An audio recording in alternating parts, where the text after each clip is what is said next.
Hi, this is Frank Radice, Red Touch Media, with our continuing series on the future of content. And we've got the Hippie Hemptress and Dr. Ganja, who have the Pot Show. Tell me a little bit about the Pot Show.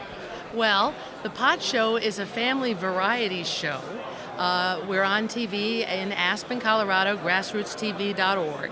And we're trying to erase the stigma that the last 80 years of prohibition has created by showing us and previewing our children as singers and magicians to show that this is a family show and nothing to be afraid of going in the future. Well, that pot is medicine or recreation like a drink or an aspirin. Well, I had this conversation a lot with people because what we're talking about 30 some odd states now that have either decriminalized marijuana or looking at it in the case of Colorado, of course, in completely decriminalizing it and making it legal. What about the issue between the states' rights and the federal government? Well, the lawyer, 32 years, a lawyer, as Dr. Gonzo was, Dr. Ganja, can tell you, because unfortunately the Bar Association of the state of Colorado has forbidden pot businesses to hire attorneys and get proper. This just came down last week. It kind of threw us all through a loop. So I'm going to have my attorney, Dr. Ganja, tell you what the status of the federal government's involvement in this is. Well, the Colorado Bar has, in their wisdom, now that it is legal, said that they can no longer counsel, businesses for their leases, for just normal business entity things, because it's against federal law.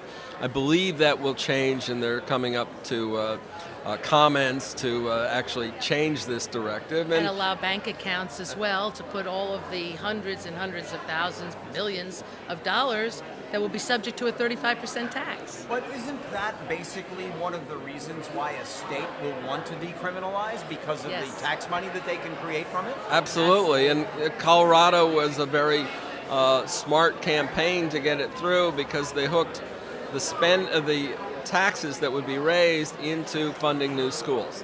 So you've got people that ordinarily might not be for total legalized pot to support it, because the money would go to their schools. And John Walsh, the Attorney General of the state of Colorado, has made the U.S. Attorney has made it clear that we must have a robust set of rules to follow in order to really validate what has now happened.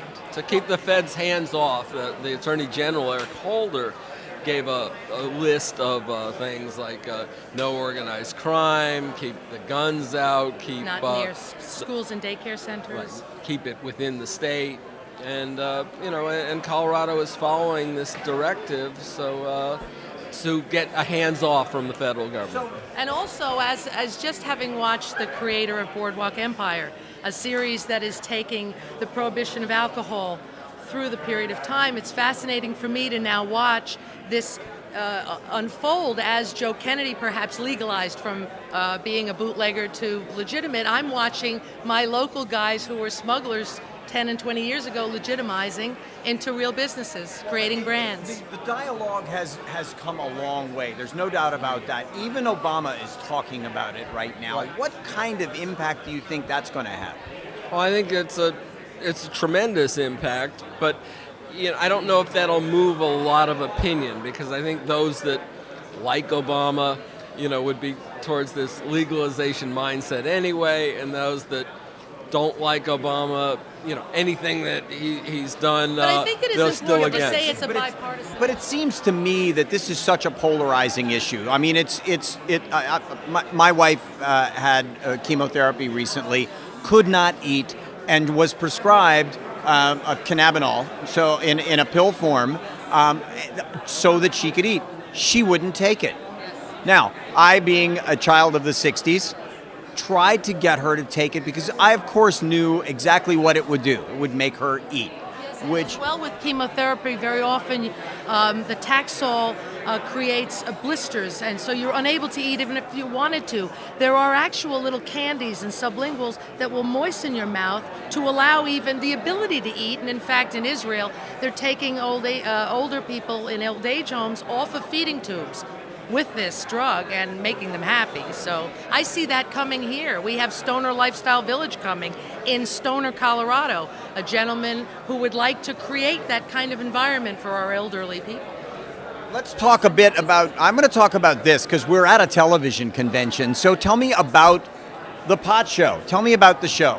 So the show was the creation of my wife, Hippie Hemptress, and I'm the sidekick, Dr. Ganja, and it's to show a throwback to shows from my youth, which were family variety shows, and showing that take the stigma away, that this is something to be enjoyed like anything else. Right, with interviews with the people that are the groundbreakers here.